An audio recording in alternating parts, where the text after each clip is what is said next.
దేవీ భాగవతంలో దీనికి పరిష్కారం దొరుకుతుంది. షడ్గర్భోపాఖ్యానము అని ఒక ఉపాఖ్యానం ఉంది. అందులో ఆ ఆరుగురు పిల్లలు కూడా మరీచి, ఊర్ణాదేవి అని చెప్పి మహర్షి దంపతుల యొక్క సంతానం. ఆ ఆరుగురు కూడా గొప్ప బ్రహ్మజ్ఞాన సంపన్నులు. కానీ వాళ్ళకి ఎందుకు వచ్చిందో ఆలోచన, వాళ్ళు ఒకప్పుడు బ్రహ్మచీష్టితం గురించి మనసులో వాళ్ళకి హాస్యంగా అనిపించి బ్రహ్మగారి గురించి వాళ్ళు నవ్వుకున్నారు. ఆయనకి కోపం వచ్చింది. మీరు ఇంత జ్ఞానం కలిగిన వాళ్ళు, ఇంత సత్వగుణ సంపన్నులు అయ్యుండి నన్ను గూర్చి వికటంగా నవ్వారు, కాబట్టి మీరు రాక్షస యోనుల యందు జన్మించండి అన్నాడు.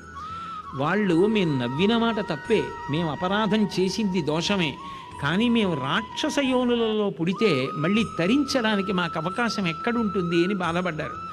బాధపడితే అప్పుడు శాపావకాశం ఇచ్చాడు. మీరు రాక్షస యోనులలోకి వెళ్ళినా మీ సత్వగుణం అలా ఉంటుంది, మీరు తపస్సు చేసి తొందరలో మళ్ళీ మీ రూపాలని మీరు పొందుతారు.